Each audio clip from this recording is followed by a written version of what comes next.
Question है बेटा, if the ionization potential of hydrogen atom is 13.6 volt. देखिए question क्या है, अगर हाइड्रोजन एटम का, बेटा बात नहीं करो, हाइड्रोजन एटम का आयनाइजेशन पोटेंशियल 13.6 वोल्ट है, तो हीलियम एटम का आयनाइजेशन पोटेंशियल क्या होगा? ए चुप रहो, ए देखिए, तो यहाँ पर बेटा हाइड्रोजन के फर्स्ट ऑर्बिट का एनर्जी -13.6 इलेक्ट्रॉन वोल्ट होता है, इसीलिए 13.6 वोल्ट बोलते हैं।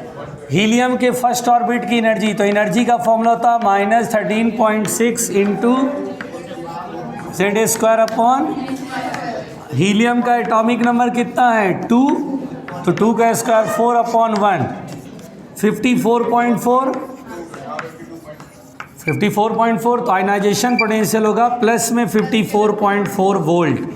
पोटेंशियल कहेगा तो इलेक्ट्रॉन हटा देंगे, वोल्ट में बोलेंगे, तो 54.4 वोल्ट।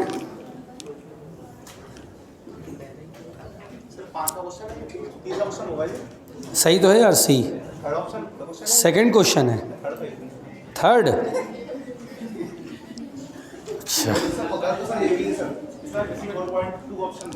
अच्छा तो ठीक है, अप्रॉक्सीमेटली अप्रॉक्स दिया आंसर। हाँ चलो 54.4 एग्जैक्ट होता है लगभग। हाँ अब कोई नहीं। अच्छा देखिए, सुनो सुनो, वो लगाता कौन है यार वो बेंच वैसे? अच्छा चलो आ जाओ यार, आ जाओ आ जाओ, लगाओ मत उसको, छोड़ दो। देखिए बेटा कह रहा है, क्वेश्चन सुनो, उसको मत करो, उसको मत करो, कोई आएगा तो छोड़ दो। देखिए अगला क्वेश्चन बेटा, the ground state energy of hydrogen atom. Hydrogen atom की ग्राउंड स्टेट की एनर्जी -13.6 इलेक्ट्रॉन वोल्ट है। When it's electron is in the first excited state, अगर इलेक्ट्रॉन पहले एक्साइटेड स्टेट में गया तो it's excitation energy will be 10.2 electron volt. हाँ आ जाओ, फर्स्ट से सेकंड में जाने के लिए 10.2 इलेक्ट्रॉन वोल्ट की जरूरत होती है। आंसर ए होगा।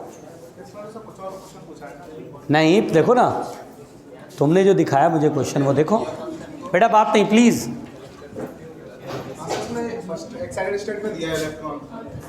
तो फर्स्ट एक्साइटेड स्टेट में जब गया तो उसके लिए एक्साइटेशन एनर्जी कितनी चाहिए होगी? कि इलेक्ट्रॉन फर्स्ट एक्साइटेड स्टेट में है। हाँ पढ़ो आगे। और फिर उसकी एक्साइटेशन एनर्जी बताओ। हाँ तो उसका मतलब है, तो इसका एक्साइटेशन एनर्जी कितनी है उसमें, तो 10.2 आप देंगे तब ना वो फर्स्ट एक्साइटेड स्टेट में गया होगा। तो ये दिया है ना, फर्स्ट एक्साइटेड स्टेट में है, प्रेजेंट है वो रहेगा वहाँ पर। तो एक्साइटेशन एनर्जी आगे की देखेंगे ना, और आगे। अरे नहीं, फर्स्ट एक्साइटेड स्टेट में गया है तो वो कहाँ से गया होगा? मतलब उसको एक्साइट कितने। हाँ हाँ ये मतलब है। चलिए बेटा इलेक्ट्रॉनिक,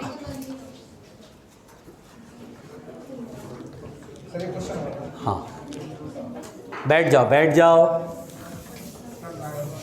क्वेश्चन नंबर बता रहा हूँ बेटा, तुम्हारा भी बता रहा हूँ। 17 है, 17 बताना है ना। Total energy of electron is 3.555 mega electron volt, it's kinetic energy. तो देखो बेटा, टोटल एनर्जी 3.555 इलेक्ट्रॉन वोल्ट है, इट्स काइनेटिक एनर्जी। तो टोटल एनर्जी में काइनेटिक एनर्जी ½ mv² होता है। अब एक इलेक्ट्रॉन है, इसकी टोटल एनर्जी टोटल एनर्जी का मतलब इलेक्ट्रॉन का मास, इलेक्ट्रॉन की काइनेटिक एनर्जी का सम। इलेक्ट्रॉन की मास की वजह से एनर्जी होता है mc²। इलेक्ट्रॉन में अपनी काइनेटिक एनर्जी है, वो दिया है 3.555 मेगा इलेक्ट्रॉन वोल्ट, मिलियन है 10⁶ इलेक्ट्रॉन वोल्ट। तो मुझसे आंसर जो दे रहा है वो इलेक्ट्रॉन वोल्ट में ही पूछ रहा है, वो भी मेगा इलेक्ट्रॉन वोल्ट में पूछ रहा है। अच्छा चलो मेगा इलेक्ट्रॉन वोल्ट ही रहने दो, मेव। काइनेटिक एनर्जी पूछ रहा है तो mc² उधर माइनस में जाएगा, तो काइनेटिक एनर्जी हो जाएगा 3.555 मेगा इलेक्ट्रॉन वोल्ट। और इलेक्ट्रॉन का मास कितना होता है 9.1 × 10⁻³ 31 kg में। बेटा शांत, अरे शांत रहो। सी स्क्वायर, एक काम करते हैं पहले इसको इधर कैलकुलेट कर लेते हैं। 9.1 इंटू 10⁻31, सी मतलब 3 इंटू 10⁸ यानी 10⁻16। ठीक, ये तो जूल में आया ना। अरे यार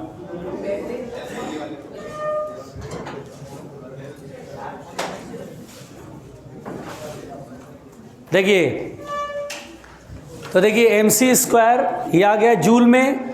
अब इसको हमें पहले इलेक्ट्रॉन वोल्ट बदलना है, तो इलेक्ट्रॉन वोल्ट के लिए क्या करेंगे बेटा, 1 इलेक्ट्रॉन वोल्ट 1.6 इंटू 10⁻19 जूल, तो 1 जूल डिवाइड करेंगे, तो 1.6 इंटू 10⁻19 से डिवाइड करेंगे, तो ये आ गया electron volt. Mega electron volt का मतलब वो -6 करना पड़ेगा, तो 10⁻6 आ जाएगा मेगा इलेक्ट्रॉन वोल्ट। थोड़ा इसको ठीक कर लेते हैं, 9.1 इंटू 9 अपॉन 1.6 इंटू 10⁻, देखिए -31 -19 उधर जाएगा, +19 +10, यही ना होगा। पॉइंट से पॉइंट उड़ गया, जरा इसका देखना इंटू 10⁻, कितना आएगा, -2। हाँ देखना, 16 85 5 और 1 51.1 into 10⁻2 0.51 electron mega electron volt, ये आ जाएगा 0.51 मेगा इलेक्ट्रॉन वोल्ट। घटाओ, 0 समझ के घटाओ, 5 4 0 3.045 मेगा इलेक्ट्रॉन वोल्ट के आसपास का आंसर देखना होगा। हाँ बी आंसर, हाँ बी आंसर। ए शांत शांत, हाँ किसी इलेक्ट्रॉन की एनर्जी पड़ी थी कि एनर्जी इक्वल हो जाती है काइनेटिक एनर्जी की। है, किसने बोला? माइनस साइन आ जाता है। टोटल एनर्जी तो एटम के अंदर होती है, एटम के अंदर ऑर्बिट में इलेक्ट्रॉन घूम रहा है तो उसकी टोटल एनर्जी माइनस में। यहाँ एक लाइन लिखा है, the total energy of electron इतना, फाइंड इट्स काइनेटिक एनर्जी। तो ये किसी ऑर्बिट में थोड़ी ना है, इलेक्ट्रॉन की टोटल मतलब उसके मास की वजह से एनर्जी और स्पीड की वजह से एनर्जी, ये समझना है। तुम्हारा कौन सा सवाल था दोस्त? 9। बेटा शांत रहना प्लीज़, मैं बोलना चाहता हूँ। हाँ प्लीज़, ओ चाचा थोड़ा बातें बंद कर लो।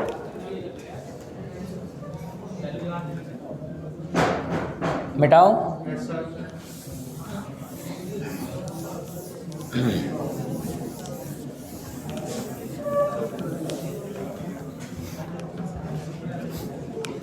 देखो बेटा, भाई बात करना है तो बाहर ही चले जाओ, आराम से अपना धूप में जा कर के बढ़िया से बात करते रहो।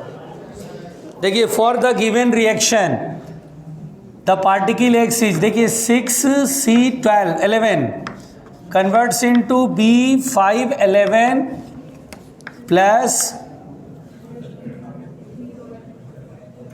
B पॉजिटिव प्लस X है। ये B पॉजिटिव क्या है? बीटा पॉजिटिव होगा। हाँ हाँ हाँ, बीटा पॉजिटिव। अच्छा एक बात बताओ बेटा, सबसे पहली बात तो ये 6 है, ये 5 है। अब ये जो है बीटा पॉजिटिव तो पॉजिट्रॉन होता है, तो ये अभी बोलता है एक्स क्या हो सकता है? एक्स बोलता है न्यूट्रॉन होगा, न्यूट्रॉन होगा, एंटी न्यूट्रिनो होगा, न्यूट्रिनो होगा कि प्रोटॉन होगा। न्यूट्रिनो मतलब होता है चार्ज नहीं है। पहले देखो चार्ज बैलेंस है तो 11 है, और 11 है ये मास नंबर है ना, और ये एटॉमिक नंबर यानी कि नंबर ऑफ प्रोटॉन्स, तो ये 6 है, ये 5 है, तो नंबर ऑफ प्रोटॉन, चार्ज तो कंजर्व नहीं हो रहा है ना भाई। अच्छा बीटा पॉजिटिव पकड़ रहे हैं ना हम लोग, बीटा पॉजिटिव +1 E0 लिखते हैं। हाँ तो चार्ज बैलेंस हो गया, यस। तो एक्स का मतलब कोई फोटोन होगा, है ना। चलिए न्यूट्रॉन तो हो नहीं सकता, प्रोटॉन हो नहीं सकता। अच्छा ये बताइए, बीटा पॉजिटिव हो रहा है, बीटा पॉजिटिव का मतलब होता है प्रोटॉन कन्वर्ट्स इनटू न्यूट्रॉन, और न्यूट्रॉन के साथ न्यूट्रिनो बनता है ना। हाँ न्यूट्रिनो, तो न्यूट्रिनो यानी न्यू, न्यूट्रिनो यानी न्यू, यस सी। मैं देख लेता हूँ। Your answer is C, answer is a neutron. पकड़ो, न्यूट्रॉन तो कभी निकलता ही नहीं अल्फा बीटा गामा में। 18 एक एक कर चाचा, रुक जाओ। 18 यही क्वेश्चन है।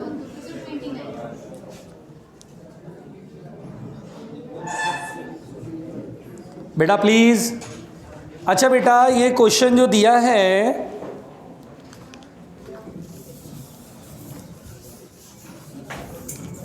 बेटा प्लीज, ऐसे दिया X N alpha comma Li37 then X will be. बेटा प्लीज यार शांत रह लो थोड़ा सा। पहला option B510, B59, beryllium 411, helium 2He4। अच्छा देखिए, N का मतलब हुआ रिएक्टेंट में N जुड़ा है और अल्फा का इधर लिखा मतलब प्रोडक्ट के साथ अल्फा निकला है, इसका मतलब ये होता है 2He4। देखिए इसका मतलब ये होता है, ऐसे लिखता है ना, जिसका ये रिएक्टेंट और ये प्रोडक्ट, रिएक्टेंट में ये पार्टिकल आया है और प्रोडक्ट में ये पार्टिकल निकला है। तो देखिए न्यूट्रॉन तो होता है 0 1, 3 और 2 5 यानी ये 5 होना चाहिए, और 7 और 4 11 1 यानी 10 होना चाहिए। 10 किस में आ रहा है? फर्स्ट में। देखो फर्स्ट ऑप्शन ए, हाँ नहीं ए, हाँ ठीक है 44। बेटा please, which one of the following is unstable, इनमें से कौन अनस्टेबल होता है? अल्फा रे, बीटा रे, नहीं अल्फा रे, gamma ray, proton neutron. Alpha रे, गामा रे, चलो निकलो निकलो निकलो।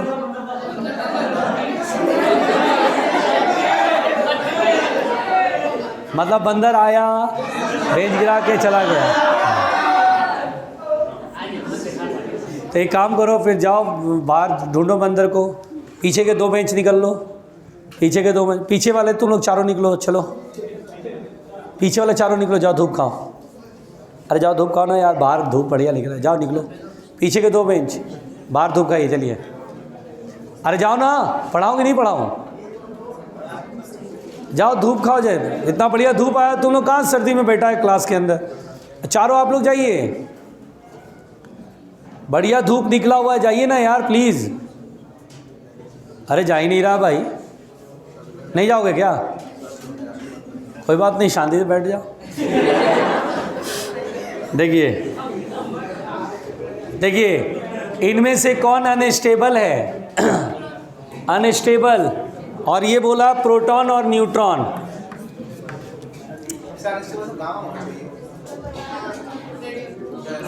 ए शांत, अनस्टेबल। एक हम लोग क्वेश्चन बना दी जिसमें ये तो पढ़े थे प्रोटॉन और न्यूट्रॉन में कंपैरेटिवली कौन लेस स्टेबल है। तो उसमें हम लोग ये था कि एनर्जी जो होता है न्यूट्रॉन में ज़्यादा है मास की वजह से, तो जिसमें ज़्यादा एनर्जी होता है लेस स्टेबल होता है। तो हम लोग बोले थे न्यूट्रॉन लेस स्टेबल है प्रोटॉन के रिस्पेक्ट में। लेकिन अब गामा बोले तो गामा रेज है, not gamma particle. Gamma particle बोलता तो इलेक्ट्रॉन होता है, फोटोन होता। तो गामा फोटोन है, फोटोन में स्टेबल है, स्टेबल की तो कोई बात ही नहीं होती है। हाँ अल्फ़ा, अल्फ़ा में हीलियम है, हीलियम का मास ज़्यादा होगा, लेकिन ज़्यादा जिसमें मास ज़्यादा एनर्जी भी ज़्यादा बोलता है। मोस्ट मतलब विच one of the following is unstable. Unstable, अरे नहीं मास तो देखते ही नहीं है ना फोटोन के अंदर। फोटोन के अंदर एनर्जी hc/λ देखते हैं बस। इसका रीज़न क्या हो सकता है भाई? लेस अनस्टेबल, लेस अनस्टेबल मतलब इनमें से कौन अनस्टेबल है? विच one of the following is unstable? इनमें से कौन अनस्टेबल है? इनमें से कौन अनस्टेबल है, मतलब स्टेबल कौन है और कौन अनस्टेबल है?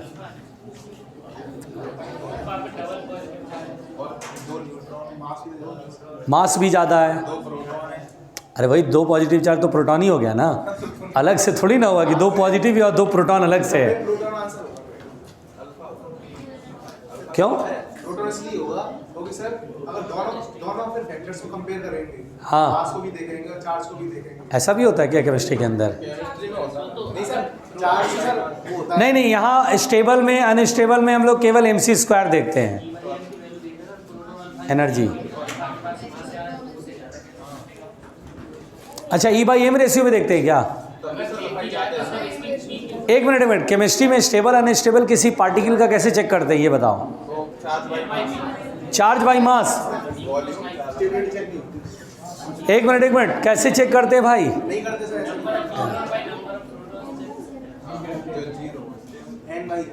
किसका आंसर? एक मिनट, आंसर दिया डी, न्यूट्रॉन।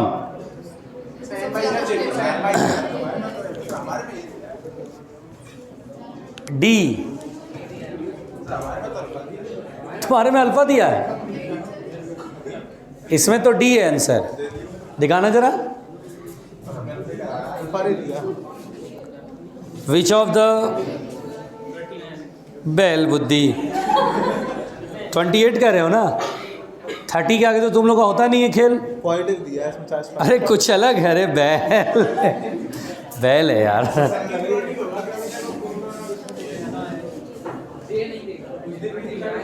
नहीं, ये वाला बेटा इसमें कुछ कंफ्यूजिंग सा क्वेश्चन है। प्रोटॉन दिया है तो इसका एक्सप्लेनेशन फिर गूगल करके देख लेना। एक मिनट, कोई गूगल करके देखो कि क्या देता है। बेटा ये हटाओ, इसको पीछे करो। नहीं, इसको हटाओ। अरे कुछ आता तो है नहीं यार, पीछे करने वाला कैसे होता है?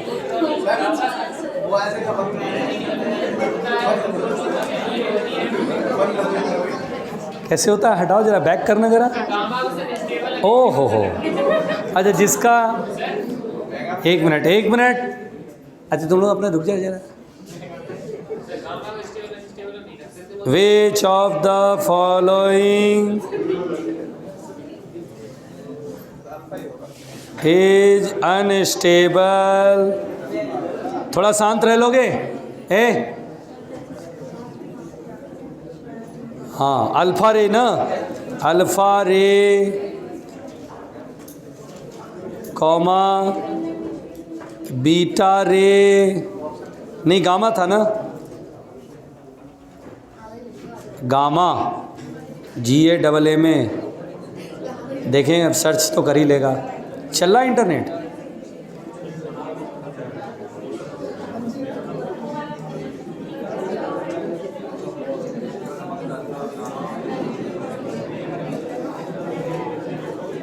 नहीं दिया, इसमें ढूंढना पड़ेगा ढंग से।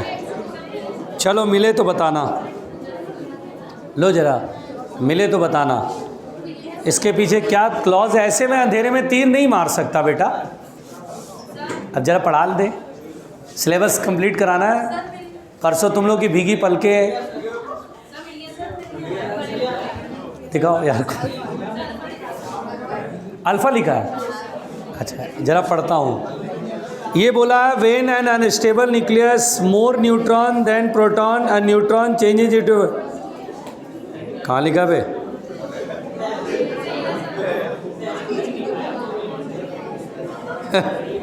ये तो बोला ही नहीं, कुछ एक्सप्लेनेशन नहीं दिया, बस बोला कि आंसर इज न्यूट्रॉन। नहीं दिया, तुम पढ़ो।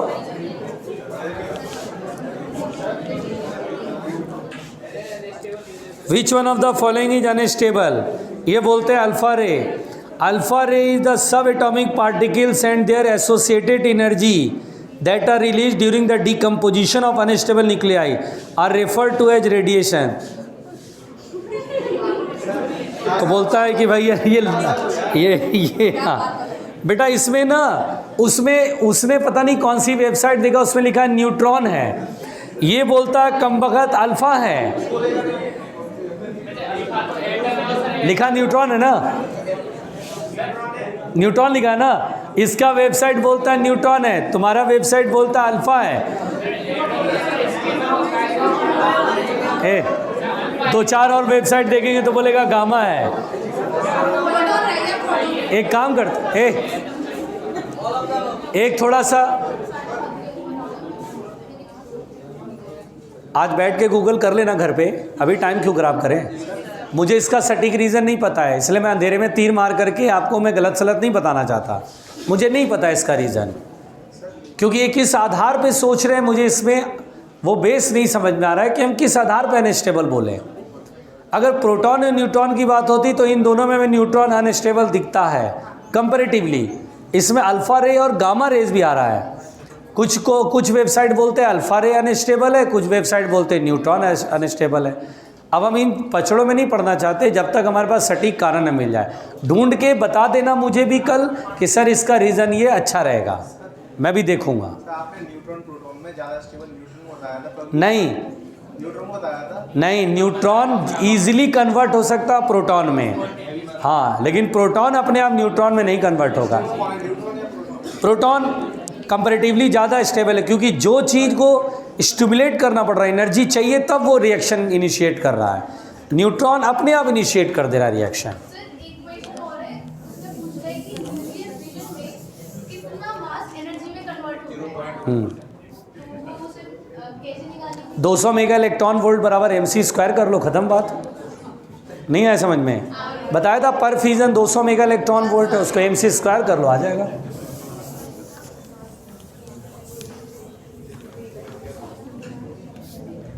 प्लीज़ चाचा, कहाँ तक पढ़ाया था बेटा?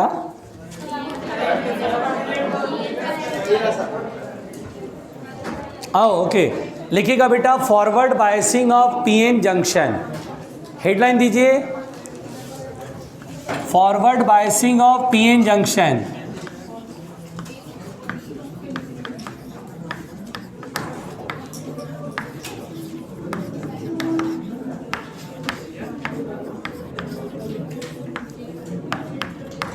बेटा शांत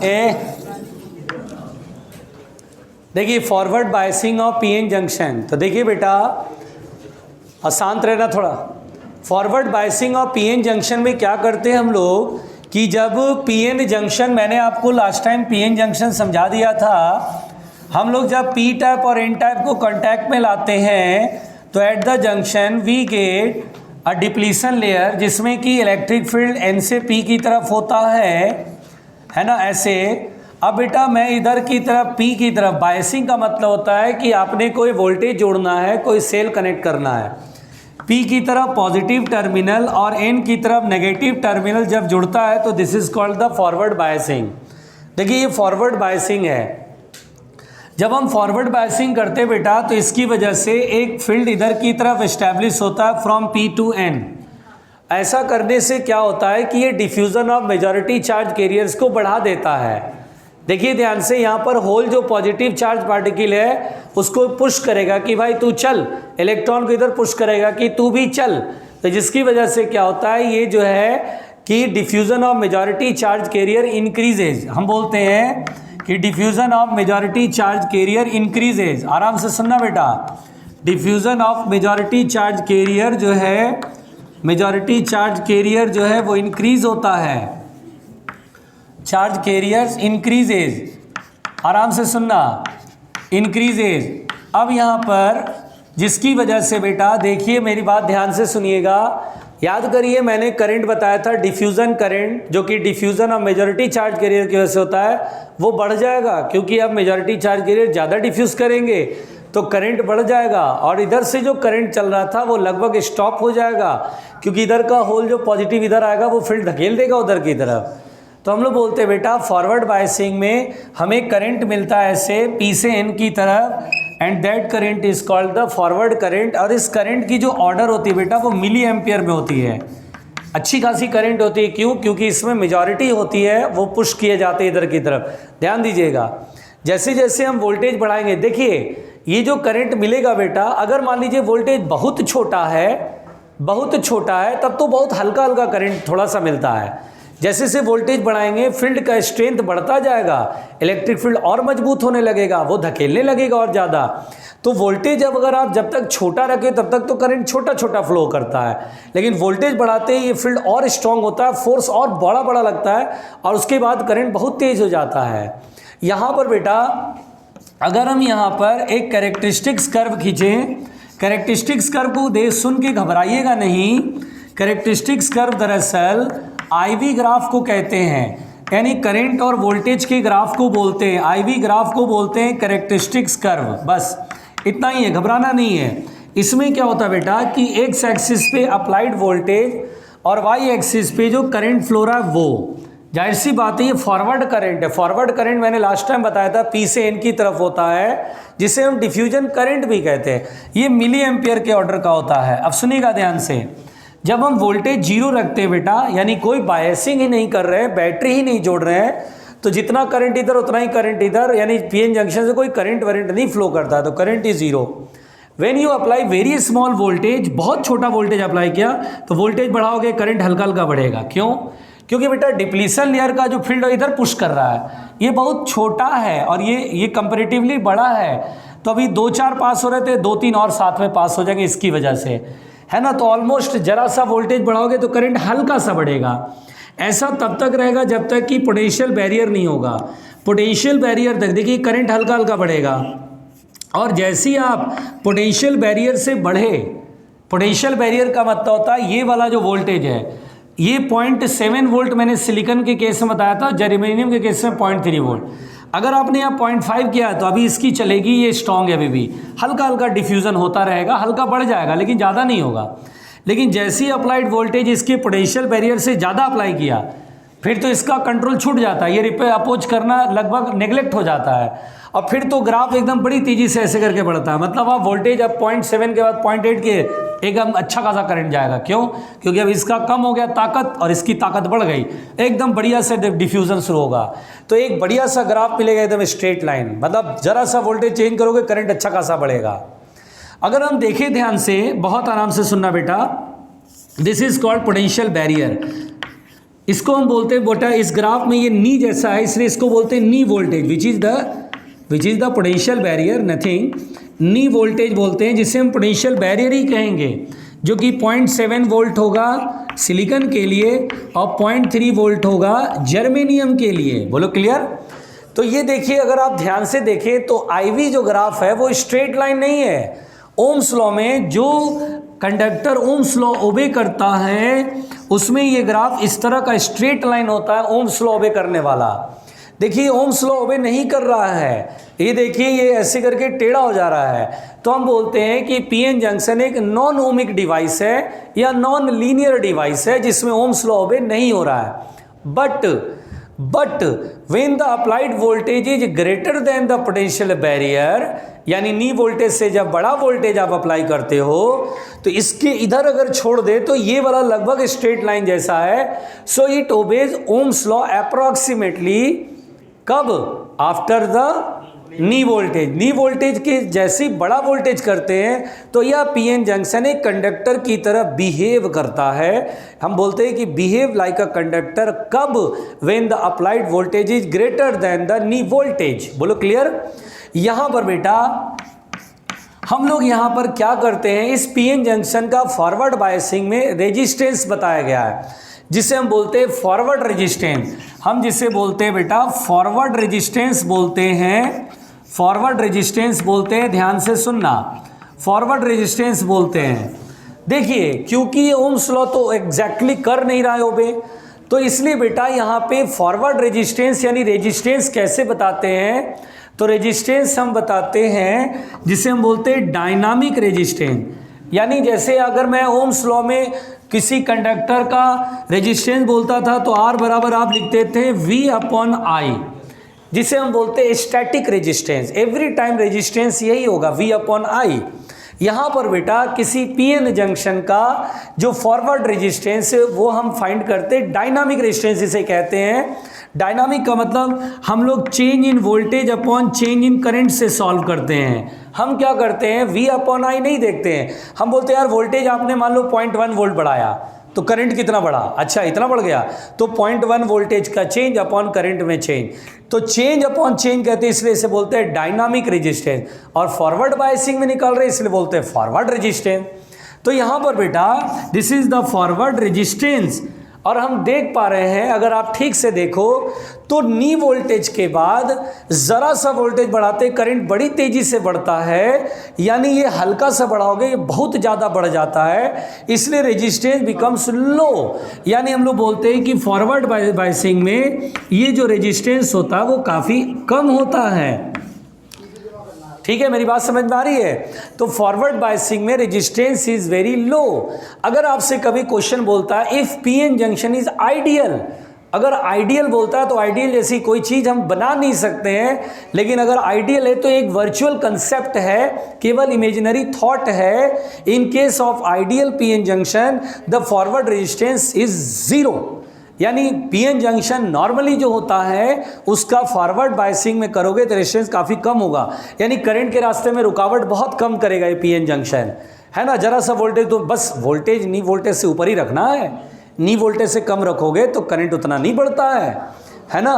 और नॉर्मली जब भी क्वेश्चन बोलता ना यार हमने किसी पीएन जंक्शन का फॉरवर्ड बायसिंग किया, अगर कुछ नहीं कहे तो हम मान के चलेंगे कि भैया फॉरवर्ड रेजिस्टेंस बहुत लो है, यानी अप्लाइड वोल्टेज जो है वो नी से बड़ा ही अप्लाई किया हुआ है। अगर नी वोल्टेज से कम रखे करेगा तो वो बोलेगा यार नी वोल्टेज से कम है, अब सोचो क्या होगा, तो बोलेंगे नी वोल्टेज से कम है तो रेजिस्टेंस अच्छा खासा दिखाई देगा, करंट हल्का हल्का फ्लो करेगा, क्योंकि पोटेंशियल बैरियर का जो वोल्टेज है वो रोकेगा उसको डिफ्यूज़न को।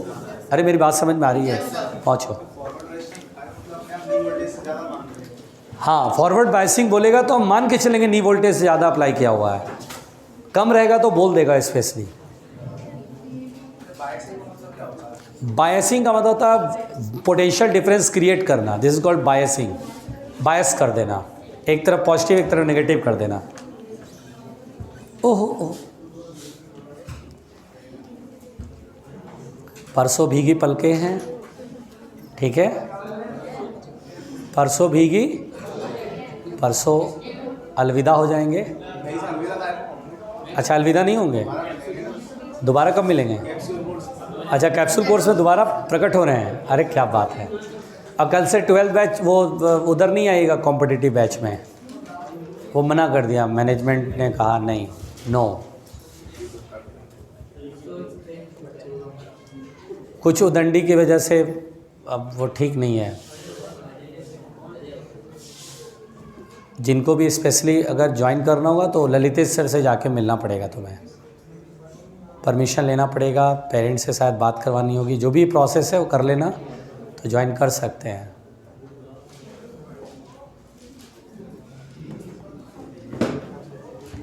शांत बच्चों,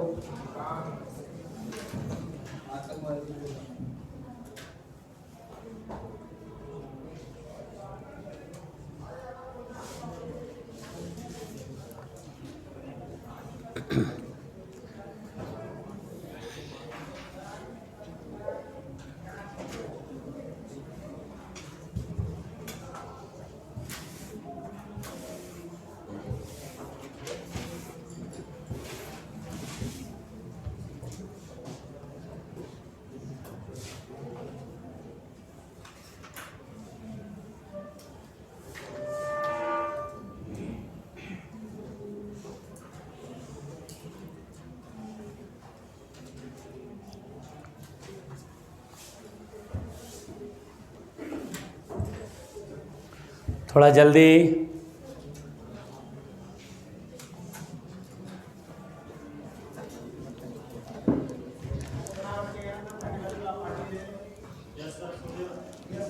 कौन बोला?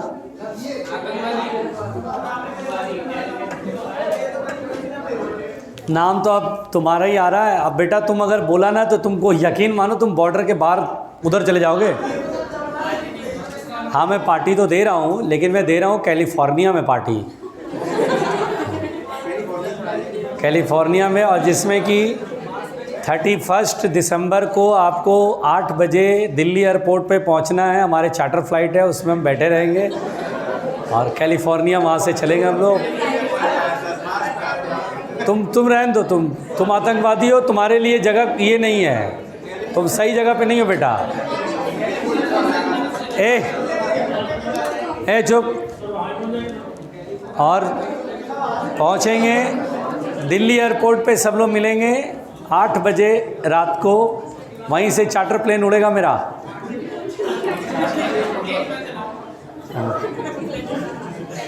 तुम अलाउड नहीं हो, इतना भार नहीं सह सकता प्लेन। अच्छा ठीक। ए शांत बेटा, बात नहीं करो, बात नहीं बोला ना, मजाक हो गया, ख़त्म। लिखिएगा बेटा स्टार मार करके, इन आइडियल पीएन जंक्शन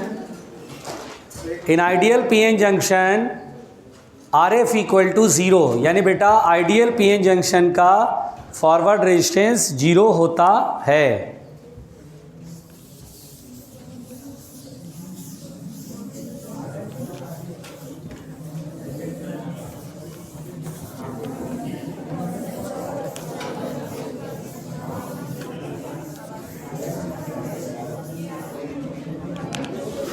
बेटा बाहर जाओगे, मैं बता रहा हूँ, बिल्कुल बात नहीं, बिल्कुल शांत। देखिए यहाँ पर बेटा अब हम पढ़ने जा रहे हैं बैकवर्ड बायसिंग या रिवर्स बायसिंग। ध्यान से सुनना, ध्यान से भाई। Reverse biasing of PN junction का रिवर्स बायसिंग। इसमें क्या है बेटा कि ये जो है पीएन जंक्शन में, ध्यान दीजिएगा, ये देखिए P है और ये N है, आराम से सुनिएगा। यहाँ पर क्या होता है, इलेक्ट्रिक फील्ड N से P की तरफ होता है इन द डिप्लीशन रीजन, और यहाँ पर बेटा ये देखिए रिवर्स बायसिंग का मतलब होता है N की तरफ हाई और P की तरफ लो। अब देखिए ध्यान से, पहले सुनिए, इधर हाई है इधर लो है, तो electric field due to the applied voltage इधर की तरफ एस्टैब्लिश होगा। ऑब्वियस सी बात है, डिफ्यूज़न जो थोड़ा बहुत मेजॉरिटी का हो रहा था वो भी स्टॉप कर जाएगा, क्योंकि ये फील्ड तो पॉजिटिव को इधर धकेलेगा, इलेक्ट्रॉन को इधर आने से बंद कर देगा। ये फील्ड क्या करेगा, जो माइनॉरिटी है उसका डिफ्यूज़न बढ़ाएगा। जैसे एन में माइनॉरिटी कौन होता है, होल, और पी पे माइनॉरिटी कौन होता है, नेगेटिव चार्ज, इलेक्ट्रॉन। तो इलेक्ट्रिक फील्ड में नेगेटिव चार्ज किधर जाएगा, अपोजिट, और पॉजिटिव चार्ज पे फोर्स किधर लगेगा, इधर। तो ये इनका डिफ्यूज़न तो बढ़ाएगा ना। किसका डिफ्यूज़न बढ़ेगा, जल्दी बताओ। हाँ अब सुनिएगा ध्यान से, diffusion of minority charge carrier, diffusion of minority charge carrier, शांत बेटा शांत। Diffusion of minority charge carriers increases, diffusion of minority charge carriers increases. देखिएगा तो जाहिर सी, इधर ध्यान दो। अच्छा, जब हम बोलते हैं माइनॉरिटी, तो माइनॉरिटी का मतलब क्या होता है, नंबर इज़ वेरी स्मॉल, यानी थोड़े बहुत इसमें और बढ़ जाएंगे। तो जो करंट इनकी वजह से बनता है बेटा, उन्हें हम बोलते हैं रिवर्स करंट या ड्रिफ्ट करंट, और ये करंट माइक्रो एम्पियर में होता है। माइक्रो आप नाम से समझ रहे हो इसलिए क्योंकि संख्या में बहुत छोटे हैं, नंबर ऑफ जो पार्टिकल्स होते हैं बहुत कम होते हैं, इसलिए करंट माइक्रो में बहता है। अब अगर आपने ये वोल्टेज बढ़ाया, आप सोच रहे यार मैं करंट को बढ़ाना चाहता हूँ, आप बढ़ाइए, वोल्टेज बढ़ाइए। वोल्टेज बढ़ाएगा तो ये फील्ड क्या होगा, स्ट्रांग होगा। तो स्ट्रांग होने से क्या होगा, इधर का जो पॉजिटिव चार्ज जो बचा खुचा वो भी इधर आने लगेगा। लेकिन है तो माइनॉरिटी ना, कहाँ से लाओगे, बहुत सारे है तो बहुत ही कम संख्या में। आप जैसे ही वोल्टेज बढ़ाओगे, करंट थोड़ा बहुत माइक्रो एम्पियर में थोड़ा सा बढ़ जाएगा कि लो भाई थोड़ा सा और बढ़ गया, संख्या ही कम है ही नहीं, तो लाओगे कहाँ से। लेकिन क्या होता है, वोल्टेज बढ़ाते एक टाइम पे क्या होता है, इतना स्ट्रॉन्ग वोल्टेज हो जाता है, इतना स्ट्रॉन्ग फील्ड होता है कि इसमें होता है ब्रेकडाउन। इसमें क्या हो जाता है, ब्रेकडाउन। अब ब्रेकडाउन में फैलता है रायता। ब्रेकडाउन में फैलता है, दो तरह का ब्रेकडाउन होता है, एक होता है अवलांच, एक होता है जीनर। रुकना पहले ध्यान से, मान लो बेटा अब वोल्टेज बढ़ा रहे हो, अच्छा है वोल्टेज बढ़ाओ, दोनों निकलो, चलो उठो वहाँ से, उठो, चलो इधर से निकल। अब सुनिए, यहाँ पर बेटा क्या होता है, दो तरह का ब्रेकडाउन होता है, एक होता है एवलांच और एक होता है जीनर। अब एवलांच ब्रेकडाउन क्या होता है, जैसे देखिए अब आप वोल्टेज बढ़ाते गए, किस लालच में? करंट बढ़ सके। अब करंट तो है माइनॉरिटी की वजह से, वो तो है ही बहुत कम, तो बढ़ तो नहीं जा पाता ज़्यादा। लेकिन फील्ड बढ़ाने से जो भी पॉजिटिव या नेगेटिव चार्ज जो इधर वाले हैं बेटा, पी टाइप में माइनॉरिटी इलेक्ट्रॉन की है, इस फील्ड की वजह से क्या फोर्स बहुत तगड़ा लगने लगेगा। बहुत ज़्यादा स्ट्रॉन्ग करोगे तो फील्ड भी तो बहुत ज़्यादा हो जाएगा, फोर्स बहुत ज़्यादा लगेगा, एक्सेलेरेशन भी बहुत ज़्यादा हो जाएगा, तो ये स्पीड बहुत ज़्यादा गेन कर लेंगे। अरे गेन करेंगे नहीं करेंगे? डिप्लीशन रीजन में आएंगे तो दोनों ही फील्ड मिलकर के फोर्स लगाएंगे, लगाएंगे नहीं लगाएंगे? तो डिप्लीशन रीजन में वो बहुत तेज स्पीड से पहुंचता है, गजब स्पीड से, एकदम जब गजब स्पीड से पहुंचता है तो ये इलेक्ट्रॉन, रास्ते में कोई कोवेलेंट बॉन्ड है उसमें इलेक्ट्रॉन अटका पड़ा है, इतना ज़्यादा स्पीड होता है कि ये जाते जाते इलेक्ट्रॉन को मारा, धाड़ से मारा, ये इधर गया वो उधर गया। तो यानी क्या होगा, जब जोर से ऐसे करके मारेगा तो वैकेंसी और इलेक्ट्रॉन्स, नए hole pair, electron hole pair produce हो जाएंगे।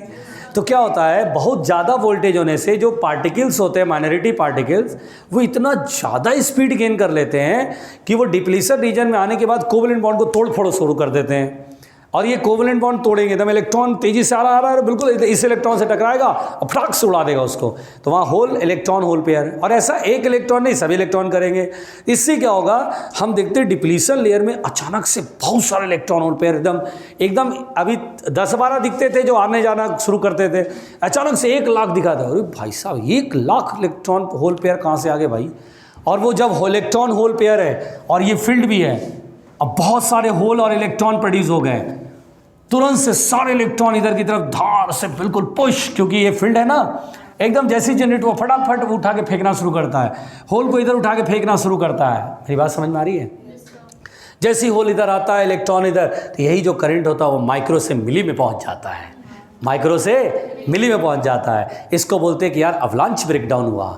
अवलांच ब्रेकडाउन में क्या होता है कि मूविंग पार्टिकल्स इतनी हाई एनर्जी गेन करे कि वो कोवेलेंट बॉन्ड को ब्रेक कर दे, इससे बहुत सारे इलेक्ट्रॉन होल पेयर बनते हैं और फिर करंट माइक्रो से तुरंत मिलियन में पहुंचता था। ऐसे नहीं धीरे धीरे 100-200 तुरंत एकदम से 1 lakh electron hole pair generate हुआ, टूटने का सब फटाक से माइक्रो से मिली का सफर एकदम तेजी से हो जाता। बोलो क्लियर?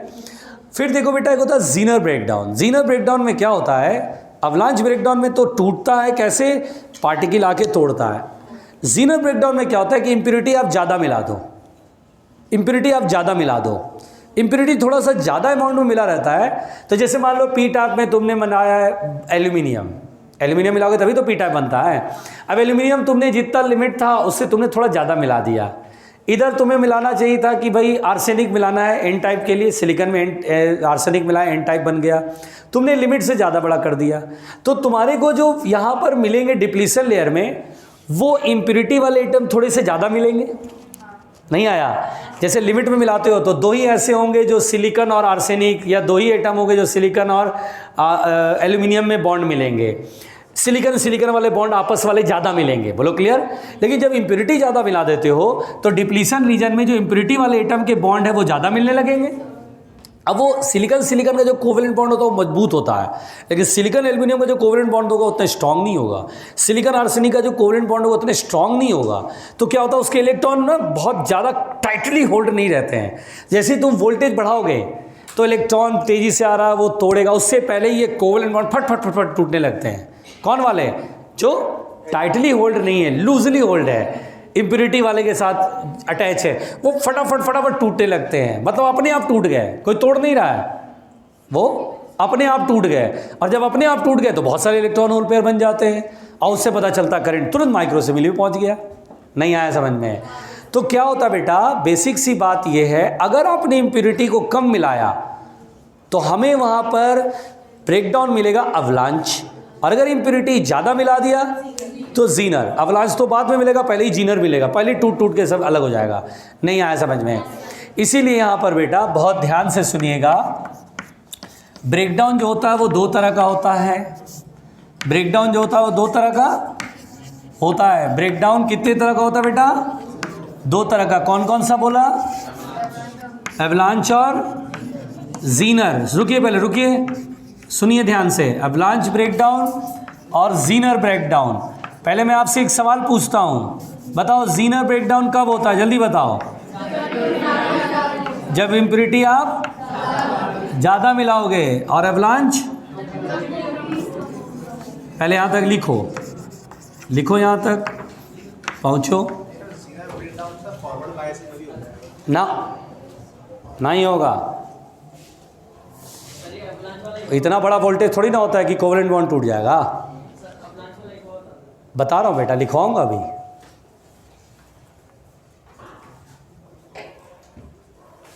सर एक बार ज़ीनर ब्रेकडाउन हो गया, उसके बाद एवलांच ब्रेकडाउन होगा तो फिर क्या मिली से भी ज़्यादा हो गया? नहीं, इतना नहीं होगा, इतना नहीं होगा, थोड़ा बहुत और बढ़ जाएगा। क्योंकि माइक्रो से मिली तो बहुत बड़ा करंट हो गया ना, उसमें थोड़ी और बढ़ोतरी हो जाएगी बस। उसके लिए वोल्टेज फिर थोड़ा और बढ़ाना पड़ेगा आपको।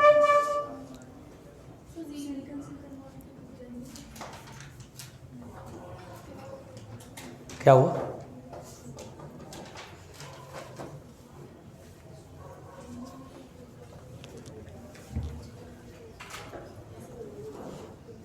शांति।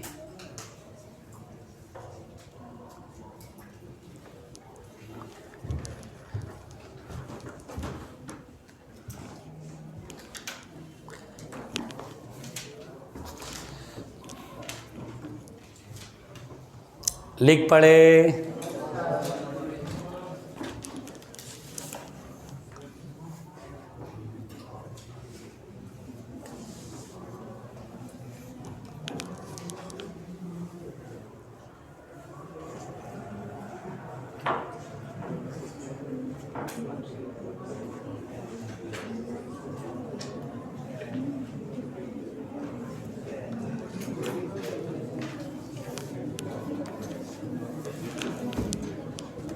देखो प्यारे बच्चों, देखो प्यारे बच्चों, हाँ अच्छा सुनो बेटा, यहाँ पर ध्यान से समझना। लोग कह रहे हैं अवलांच ब्रेकडाउन क्या होता है, क्या सिखाया अवलांच ब्रेकडाउन में, जल्दी बताओ। जिसमें कि इम्प्योरिटी मिक्सिंग, लो डोपिंग होती है। क्या होती है? डोपिंग कम होगी। अब उसके बाद कैसा होता है ब्रेकडाउन इसमें कि due to the high voltage particles gain very high kinetic energy and the particles break the covalent bond in its path and we get the number of electron hole pair which is called the avalanche breakdown. देखिए avalanche breakdown, हाँ वो बहुत कम है ना, वो बहुत कम है। जब मैं बोल रहा हूँ डोपिंग बहुत कम है तो डिप्लीशन लेयर में भी बहुत कम आएगा बॉन्ड वो, तो उसके टूटने से बहुत ज़्यादा तो बढ़ नहीं पाएगा। बढ़ा क्यों? क्योंकि कोवेलेंट बॉन्ड स्टैकिंग पार्टिकल ने तोड़ दिया। काहे नहीं होगा भाई? डिप्लीशन लेयर में बॉन्ड नहीं होगा भाई, कोवेलेंट बॉन्ड नहीं होगा, बॉन्ड होगा, फ्री चार्जेज नहीं मिलते हैं, क्रिस्टल स्ट्रक्चर बंद हो जाता है, हट जाएगा क्या वहाँ से? तो स्ट्रक्चर तो रहेगा ना, बॉन्ड तो होगा ना भाई। अरे तो होगा ना बॉन्ड, अरे तो एक तरफ इलेक्ट्रॉन तो रहेगा। अरे नहीं नहीं, यहाँ से जो इलेक्ट्रॉन कूद के इधर आता है वो बॉन्ड नहीं बनाएगा इलेक्ट्रॉन। इधर वैकेंसी है तो उस बॉन्ड में एक इलेक्ट्रॉन तो है ना भाई। नहीं आया समझ में? और कोई भी फ्री नहीं है, इसको बोला जा रहा है। लिखिएगा ओ चाचा, लिखो, लिखेगा अवलांच ब्रेकडाउन, स्टार मार के अवलांच ब्रेकडाउन लिखेगा। Due to the high voltage, due to the high voltage the charge particles gain very high kinetic energy, gains very high kinetic energy and very high kinetic energy and these particles break the covalent bond in its path and these particles break the covalent bond in its path. As a result we get number of electron hole pair. As a result we get number of electron hole pairs. full stop. It occurs when crystal is lightly doped. It occurs when crystal is lightly doped. भारी लगा? Lightly doped. फिर लिखिए Zener breakdown. Zener breakdown लिख के dash दीजिए. When doping is high,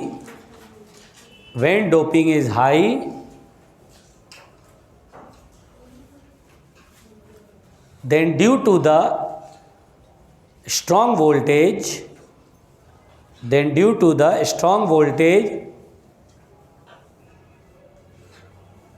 covalent bond breaks. Due to the strong voltage, covalent bonds break itself, and we get number of electron hole pairs.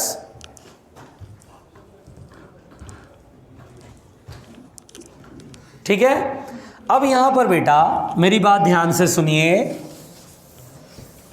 अच्छा बताइए, after breakdown current micro से कहां पहुंच जाएगा? Milliampere. अच्छा सुनिए, जब तक ब्रेकडाउन नहीं हो रहा है करंट किस में बोलना है? माइक्रो में. और जैसे ही ब्रेकडाउन होगा करंट कैसा बोलना है? एक कंडक्टर की तरह फिर बिहेव करेगा. मुंडी पर करो. जब तक आपको ब्रेकडाउन बोलेगा नहीं रिवर्स बायसिंग में, तब तक मान के चलना करंट बहुत छोटा जा रहा है, ब्रेकडाउन से पहले की बात हो रही है. अगर मैं यहाँ पर बोलूँ कि बेटा कैरेक्टरिस्टिक्स कर्व खींचें, अगर मैं यहाँ पर कैरेक्टरिस्टिक्स कर्व का मतलब क्या होता है जल्दी बताइए. हाँ, कैरेक्टरिस्टिक्स कर्व का मतलब होता है IV graph, current versus voltage graph. सुनिएगा ध्यान से. कैरेक्टरिस्टिक्स कर्व अगर मैं बोलूँ आपको बेटा, इधर सुनिए, यहाँ पर चूंकि करंट उल्टा फ्लो रहा है, एन से पी की तरफ होता है, इसलिए करंट की डायरेक्शन को नेगेटिव में दिखा रहे हैं. ध्यान दीजिएगा प्लीज़. और वोल्टेज भी उल्टा है, इसीलिए मैं इसमें वोल्टेज भी माइनस में ले रहा हूँ, उल्टा लगाए इसलिए. देखिए यहाँ पर वोल्टेज 0 है, नो करंट. वोल्टेज बढ़ाओगे करंट हल्का फुल्का बढ़ेगा माइक्रो में ही, 1 माइक्रो एम्पियर, 2 माइक्रो एम्पियर ऐसे करके, और बढ़ता ही रहेगा. लेकिन अगर अब चूंकि आपने वोल्टेज बढ़ाते बहुत स्ट्रॉन्ग कर दिया, तो क्या होगा बेटा? ये माइक्रो से मिली का सफ़र बहुत तेज़ी से तय कर लेगा. झटके में टूट जाएगा ना इलेक्ट्रॉन होल पेयर. तो माइक्रो से मिली, तो इसका मतलब समझेंगे इन्फिनिटी के इसके पैरेलल गया, नहीं इन्फिनिटी हो गया, क्योंकि 10⁻⁶ से 10⁻³ के लिए बहुत लंबा दूरी चलना पड़ जाएगा. तो हम इसको बोलते हैं कि लगभग पैरेलल हो गया. जिस वोल्टेज पे ऐसा होता है, इस वोल्टेज को बोलते हैं ब्रेकडाउन वोल्टेज. क्या बोलते हैं बेटा? हाँ, ब्रेकडाउन वोल्टेज. बड़े ईमानदारी से बोलते हैं. अगर लाइट डोपिंग रहेगी तो ये वाला होगा अवलांच वाला, और अगर ज़्यादा डोपिंग होगी तो जीनर वाला. बोलो क्लियर है? हाँ, बस ये वोल्टेज जो जीनर वाला वो पहले आ जाता है. अरे जीनर वाला पहले आ जाता है क्योंकि जीनर जल्दी, कमज़ोर बॉन्ड है ना, जल्दी टूट जाता है, वीक बॉन्ड से टूट जाता है.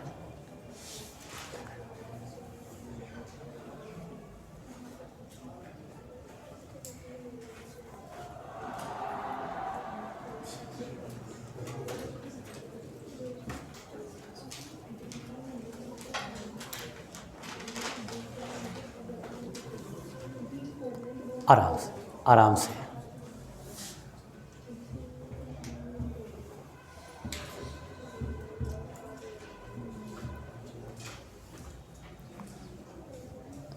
दोबारा क्यों बना रहा है? वो वाला बनाया तो है, दोबारा क्यों बना रहा है? शांति. बालको,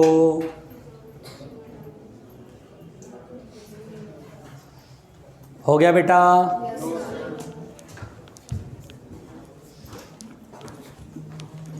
अरे कहाँ अटको?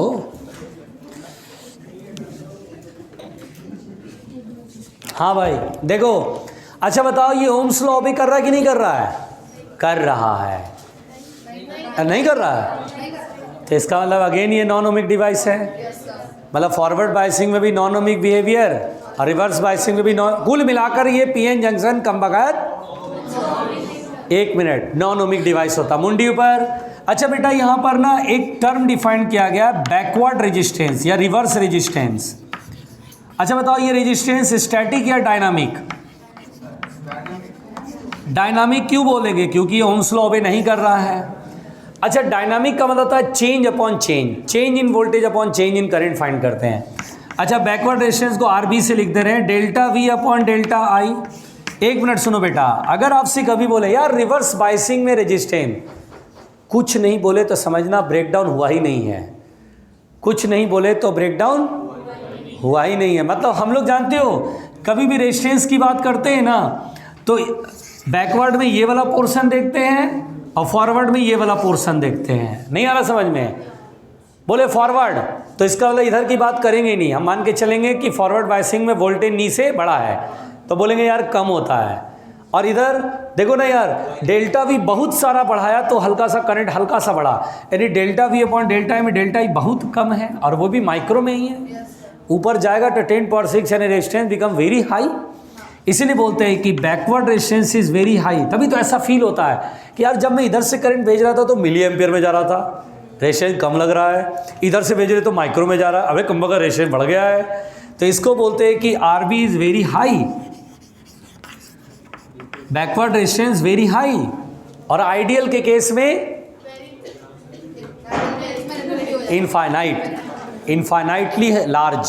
ठीक है, जब फॉरवर्ड बायसिंग में रहता है पीएन जंक्शन और आइडियल हो तो रेजिस्टेंस 0, और अगर बैकवर्ड रेजिस्टेंस है मतलब सॉरी रिवर्स बायसिंग है तो रेजिस्टेंस बहुत बड़ा होता है। आइडियल बोल देगा तो बोलेंगे इनफाइनाइट। पहुंचो, ग्राफ में ये मत बना लेना, ये तो मैं तुमको समझा रहा था, ये तो बनाए होगे ना बस। शांति, नमन का पता चला कहाँ है? क्वारंटाइन हो गया सही में? अपने मन से या कुछ हुआ है तभी क्वारंटाइन हुआ है? लक्षण आ रहे थे? अज्यूम कर लिया। और दिल का क्या हाल है? फिर वो उसी के साथ क्वारंटाइन हुआ।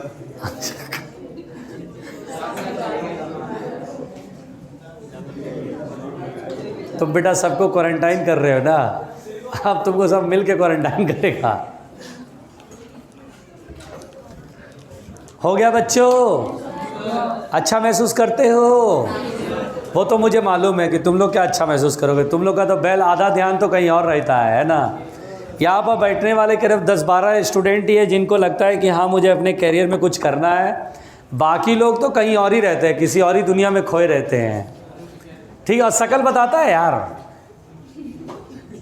शकल बताता है, दिखता है भाई कौन पढ़ने वाला कौन नहीं पढ़ने वाला, एक्टिविटी दिखती है। देखिए फॉर आइडियल पीएन जंक्शन, लिखिए स्टार मार के उसी में लिखिए, for ideal PN junction the resistance, for ideal PN junction the backward resistance is infinite, for ideal PN junction the backward resistance is infinite, the backward resistance is infinite, ईमानदारी से। सुनो बेटा,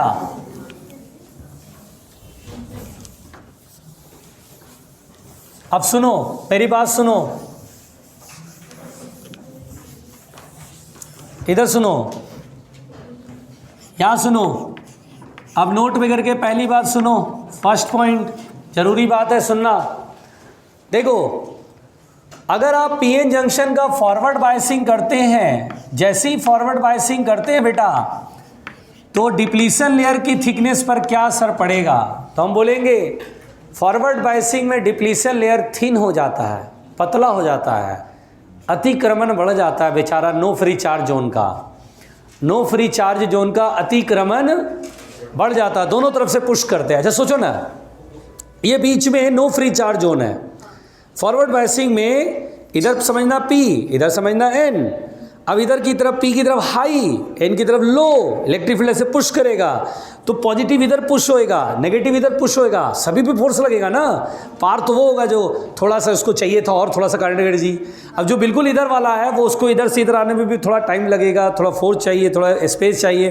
तो हम बोलते हैं ये डिफ्यूज़न जो होता है, मतलब फॉरवर्ड बायसिंग में क्या होता है, जो मेजॉरिटी होता है वो इधर की तरफ पुश किया जाता है। तो जो फ्री चार्ज जोन, जो नो फ्री चार्ज जोन है, जहाँ पर कोई भी फ्री चार्ज नहीं है, सब बाउंडेड है, उस तरफ ऐसे पुश करता है। ऐसे समझना मैं इसको पुश कर रहा हूँ, तो ये वाला जो पोर्शन है उसमें थोड़ा सा इलेक्ट्रॉन आकर के अतिक्रमण करके चला जाता है, फिर पॉजिटिव अतिक्रमण में जाए। चलो खेल लेते हैं, चलो नहीं आया समझ में, थोड़ा करंट एनर्जी कम था, चलो चलो। तो क्या होता है, जो नो फ्री चार्ज जोन है, डिप्लीशन, वो थोड़ा सा कम हो जाता है, पतला हो जाता है, क्योंकि जहाँ तक इलेक्ट्रॉन आएगा वो फ्री चार्ज जोन तो रहा नहीं, नो फ्री चार्ज जोन तो रहा नहीं। तो इसलिए हम लोग बोलते हैं कि कभी भी अगर आप जो है फॉरवर्ड बायसिंग करते हैं तो डिप्लीशन लेयर क्या हो जाएगा, पतला हो जाएगा, अपने आप पतला हो जाएगा। या डोपिंग ज़्यादा कर दोगे तो भी पतला हो जाएगा। जैसे कभी थ्योरेटिकल सवाल आ गया, एक पीएन जंक्शन का हमने ज़्यादा डोपिंग कर दिया तो उसके डिप्लीशन लेयर पे क्या असर पड़ता है, बोले पतला हो जाएगा। क्यों? डोपिंग ज़्यादा करोगे तो मेजॉरिटी चार्ज के लिए और ज़्यादा हो जाएंगे। नहीं आया, अब मेजॉरिटी चार्ज के लिए ज़्यादा तो नहीं, स्पेस भी तो चाहिए ज़्यादा। स्टार्टिंग में जो डिफ्यूज़न के ऐसे डिप्लीशन लेयर बन जाता है। अब ये अतिक्रमण करते हैं तो नॉर्मल जो हम लोग डोपिंग करते हैं उसमें पीएन जंक्शन की थिकनेस, और ज़्यादा डोपिंग करते हैं तो उसमें पीएन जंक्शन की थिकनेस कम आएगी। तो फॉरवर्ड बायसिंग में भी कम होगी और ज़्यादा डोपिंग करेंगे तो भी कम हो जाएगी। बोलो क्लियर? इसीलिए यहाँ पर बेटा आपको सिर्फ एक लाइन याद रखना, फॉरवर्ड बायसिंग में depletion layer becomes thin, depletion layer becomes thin. सुनिए सुनिए, बिकम्स थिन। और जबकि सुनो, बैकवर्ड में क्या होता है बेटा, बैकवर्ड बायसिंग में या रिवर्स बायसिंग कह लो इसको, बैकवर्ड कह लो या रिवर्स एक ही बात है। बैकवर्ड या रिवर्स बायसिंग में डिप्लीशन लेयर बिकम थिक। हाँ क्यों? बिल्कुल सही बात है, क्यों ऐसा क्यों होता है? हम बोलेंगे क्या इसमें डिफ्यूजन ऑफ मेजॉरिटी चार्ज के लिए लेस हो जाएगा? अरे लेस होगा, बल्कि ख़त्म ही हो जाता है, एक तरह से समझो ख़त्म ही हो जाता है। अच्छा सुनो सुनो सुनो, ये डिप्लीशन लेयर है बीच में, डिप्लीशन रीजन। अब फील्ड जो हुआ एन से पी की तरफ इधर हुआ, तो ये मेजॉरिटी चार्ज कैरियर क्या करेगा? दूर। अरे करेगा नहीं करेगा? मेजॉरिटी चार्ज कैरियर को दूर, इधर नहीं आना, इधर नहीं आना, तो नो फ्री चार्ज जोन क्या होगा? फैल जाएगा। नहीं आया समझ में? इसलिए depletion layer becomes thick. Forward biasing में डिप्लीशन लेयर बिकम्स थिन और रिवर्स बायसिंग में डिप्लीशन लेयर थिक। लिख लो, याद रखना, आप ज़्यादा इतना डीप पे नहीं जाके सोचना, बस याद रखना फॉरवर्ड बायसिंग में थिन हो जाएगा, रिवर्स बायसिंग में थिक हो जाएगा। थिकनेस बढ़ जाती है रिवर्स बायसिंग में। शांत, अब तो मालूम है, अच्छा है शांत है कम से। जिसके किस्मत में ही जो लिखा है वही होके रहेगा, उसको चाहे जितना से अच्छे से पढ़ा लो उसको कोई मतलब ही नहीं है। कम बखत गोबर है, गोबर ही रहेगा, बात सीधी बात है।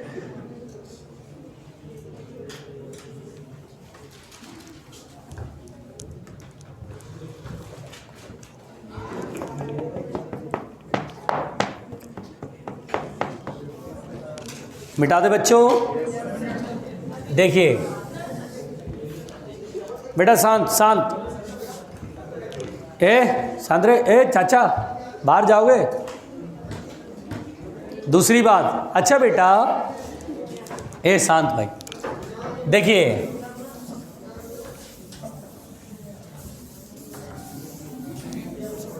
शांत शांत। दूसरा बेटा बहुत ध्यान से सुनिएगा, जो पीएन जंक्शन होता है अगर आप ठीक से देखिए, उससे पहले एक चीज समझिए, डायोड क्या होता है, देखिएगा ध्यान से। डायोड बड़ी इंपॉर्टेंट चीज है। जैसे light emitting diode, LED bulbs आप सुनते हैं, वो डायोड ही तो है। तो डायोड जो होता है बेटा, बेसिकली होता क्या है, जैसे मैं बोलूँ मेरे हाथ में डायोड है, एक इलेक्ट्रॉनिक डिवाइस है डायोड, बहुत इंपॉर्टेंट है ये मेरे हाथ में डायोड है। तो डायोड क्या होता है कि जब आप इसको सेल जोड़ोगे, पॉजिटिव इस साइड रखोगे, नेगेटिव इस साइड रखोगे, तो करंट बड़ा आराम से जाएगा। हमको लगेगा अरे यार रेशियो बहुत लो है यार, बड़ा मस्त करंट जा रहा है, एकदम बढ़िया शानदार। और जैसे सेल को उल्टा जोड़ दिया, पॉजिटिव इधर कर दिया, नेगेटिव इधर कर दिया, तो करंट इधर, अरे बहुत लो करंट जा रहा भाई, बहुत हल्का करंट जा रहा है, अरे मतलब इधर से रेजिस्टेंस बहुत हाई हो गया, जबकि कंडक्टर में ऐसा नहीं होता है। कंडक्टर में चाहे सेल इधर जोड़ो करंट जाएगा, इधर जोड़ो बढ़िया करंट जाएगा। लेकिन डायोड में क्या होता है, एक तरफ से जब करंट जाएगा ना तो उसके पाथ में ऑब्स्ट्रक्शन कम प्रोड्यूस होगा। करंट जैसे उल्टा फ्लो होना चाहेगा बस रेजिस्टेंस बहुत बड़ा हो जाएगा। ऐसा होगा कि अलाउ नहीं कर रहा, ऐसा लग रहा है करंट को अलाउ नहीं कर रहा जाने में। This is the diode. ये बहुत इंपॉर्टेंट चीज़ थी, इलेक्ट्रॉनिक डिवाइस जो आपको लग रहा है कि अरे कुछ है डायोड, कुछ नहीं होता है, हम क्यों ज़रूरत क्या पड़ा। अभी आपको जब light emitting diode, photo diode, Zener diode जब पढ़ाऊंगा तो समझ में आ गया भाई डायोड के बिना तो पूरा जीवन खराब था। आप जो सोलर सेल पढ़ते हो, सोलर सेल सुनते हो, आप देखो यहाँ पे ऊपर छत पे सोलर सेल का एक पूरा ऐसे बोर्ड आता है। वो सोलर सेल में जो होता है बेटा, वो पीएन जंक्शन डायोड्स लगे होते हैं। वो पीएन जंक्शन की वजह से करंट प्रोड्यूस होता है, इलेक्ट्रिसिटी प्रोड्यूस होती है। इतना इंपॉर्टेंट रोल है हमारे लाइफ में। आज एलईडी ना हो, ये सोलर सेल ना हो तो कितना प्रॉब्लम हो जाएगा, पूरी इलेक्ट्रॉनिक डिवाइसेस ख़त्म हो जाएगी। छोटा सा मोबाइल आप इतना बढ़िया एकदम मल्टीमीडिया सेट एकदम शानदार चलता है, वो इतना छोटा नहीं रह पाता। आप जो देखते हैं, आप उसमें आईसी देखते हैं, इंटीग्रेटेड चिप देखते हैं, आप उसमें पेन ड्राइव का चिप देखते हैं, मेमोरी कार्ड का चिप देखते हैं, वो सब क्या है, सब सेमीकंडक्टर से बने हुए डिवाइसेस है, इलेक्ट्रॉनिक डिवाइसेस है सब, जिसमें डायोड बेसिक डिवाइस है। डायोड के बिना तो आप इलेक्ट्रॉनिक्स को तो इमेज ही नहीं कर सकते, डायोड इतनी जगह यूज़ हुआ है। तो डायोड क्या होता है, तो डायोड वह डिवाइस होता है जो एक तरफ से करंट को तो जाने देगा, अपोजिट डायरेक्शन से करंट को नहीं जाने देगा। तो पीएन जंक्शन यही काम करता है। पीएन जंक्शन का जब तुम फॉरवर्ड बायसिंग करते हो तो करंट जाने देगा, रेजिस्टेंस कम होगा। उल्टा जहाँ जोड़ा तो करंट कम हो जाएगा, माइक्रो एम्पियर में चला जाएगा, नहीं रेजिस्टेंस बिकम्स हाई। ये डायोड जब तक सेमीकंडक्टर से नहीं बना था ना, तो रिचर्डसन ने बनाया था डायोड, जिसे रिचर्डसन ने नाम दिया था डायोड वाल्व। बड़ा size, wastage of energy, dangerous, बहुत सारा पैसा खर्च होता था, और इधर से उधर ले जाने के लिए तो समझो कि बहुत परेशानी होती थी। और उस ज़माने में, जिस ज़माने में सेमीकंडक्टर पे रिसर्च भी नहीं हुआ था, तो डायोड वाल्व रिचर्डसन के घर घर में पूजा जाता था। वाह यार क्या बनाया यार, मज़ा आ गया यार, तुमने डायोड बनाया। उसने ट्रायोड वाल्व बनाया, जो आज हम ट्रांजिस्टर कहते हैं, वो पुराने ज़माने में ट्रायोड वाल्व कहलाता था। आज ट्रांजिस्टर इतना सा आता है, इतना सा, जितना मेरा उंगली का साइज ये बता रहा हूँ ना, ये इतना सा आता है। जा करके ना किसी इलेक्ट्रीशियन के शॉप पर वो डिब्बे में से निकाल के, लो बताओ कितना चाहिए, लो 4-5 लेके जाओ ना बेटा, फ्री में लेके जाओ, लो। वो इतना सा देगा। ट्रांजिस्टर बोल रहा हूँ, ट्रांजिस्टर वो रेडियो नहीं होता है, ट्रांजिस्टर वो इलेक्ट्रॉनिक डिवाइस है, पीएनपी एनपीएन। वो देगा, लो ले जाओ, ले जाओ, लो जाओ मेरी तरफ से फ्री में ले जाओ, जाओ भाई बहन को भी दे देना, वो भी पढ़ लेंगे थोड़ा बहुत, ऐसे बोलेगा। तो ट्रांजिस्टर, और पहले वाला ट्रांजिस्टर जो देखते ना, तो रायता फैल जाता, डर जाते। एक तो देख के ही डर जाते कि इतना भयंकर करंट, इतना भयंकर वोल्टेज पे वो काम होता था। बेटा तुमको सुनाई दे रहा है ना, सुनाई दे रहा है ना? हाँ, तुम you are going to the trance, देखना संभालना, बैठे बैठे तुम ट्रांस में जा रही हो, इसलिए मैं बोल रहा हूँ, थोड़ा संभालना अपने आप को बेटा। तो रिचर्डसन को पहले बहुत पूजा जाता था। जैसे ही अमेरिकन साइंटिस्ट ने जब सेमीकंडक्टर की खोज करी, कुछ जापानियों की मदद से, कुछ जापानियों की, क्या हुआ तुमको? हैं? नहीं नहीं, इंडियन साइंटिस्ट नहीं थे, दुख की बात है।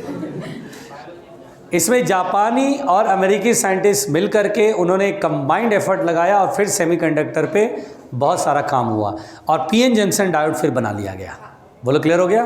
लिखिएगा डायोड, लिख के डाल दीजिए नोट में। Second point, the device which allows the current, diode the device which allows the current, which allows the current to pass through it in one direction, which allows the current to pass through it in one direction, but in opposite direction, but in opposite direction it produces very high resistance. It produces very high resistance.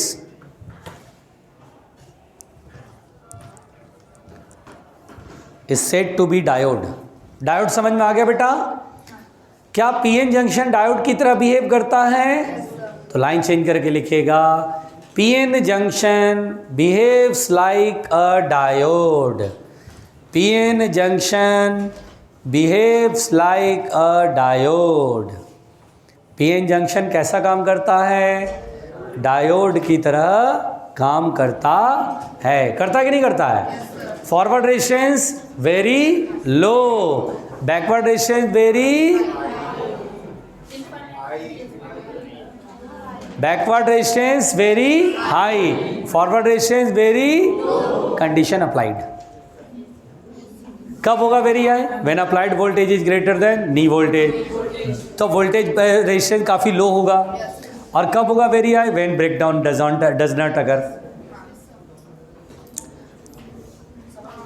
अरे समझ में आ रहा है? फिर सुनो बेटा, तीसरी बात सुनो, इसमें इसको बोलते हैं PN junction diode. PN junction से बने हुए डायोड का क्या नाम दिया गया? PN junction. और पीएन जंक्शन डायोड कैसे रिप्रेजेंट किया गया बताऊं?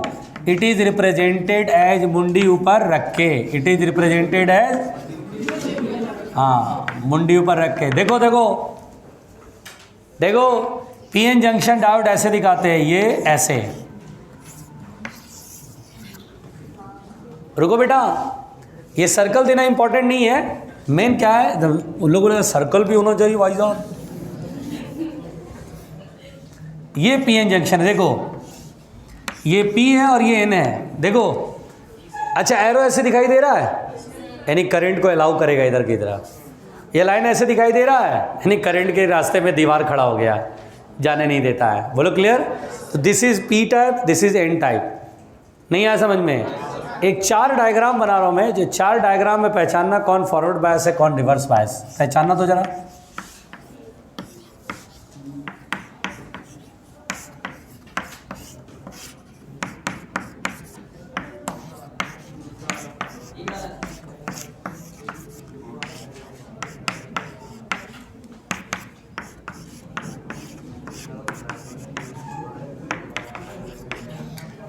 इनमें कौन कौन फॉरवर्ड बायस, कौन कौन रिवर्स बायस? सेकंड और फोर्थ फॉरवर्ड बायस। सेकेंड और ठीक से देखो बेटा, ठीक से देखो।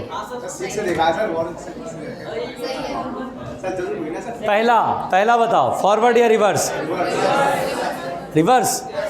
अच्छा, पी तो ये है, अच्छा पी ये है, पी की तरफ 0 और एन की तरफ 1 प्लस में हाई हो गया। एन हाई और पी लो, रिवर्स बायसिंग होता है। ये +1 और ये 0, अरे ये तो फॉरवर्ड बायसिंग है। पी की तरफ हाई रहेगा ना एन के रिस्पेक्ट में, एन की तरफ 0 और पी की तरफ +1 है, that is a forward biased है। यहाँ ये +2 +3 रिवर्स बायसिंग। यहाँ ये -2 और -3, बड़ा कौन होता है? -3। तो second and fourth is forward biased, first and third is reverse biased. Low clear? पहुँचो, लिख लेना। Forward biased FB, reverse biased RB, ये तो RB है ना, और ये FB, ये RB, ये FB।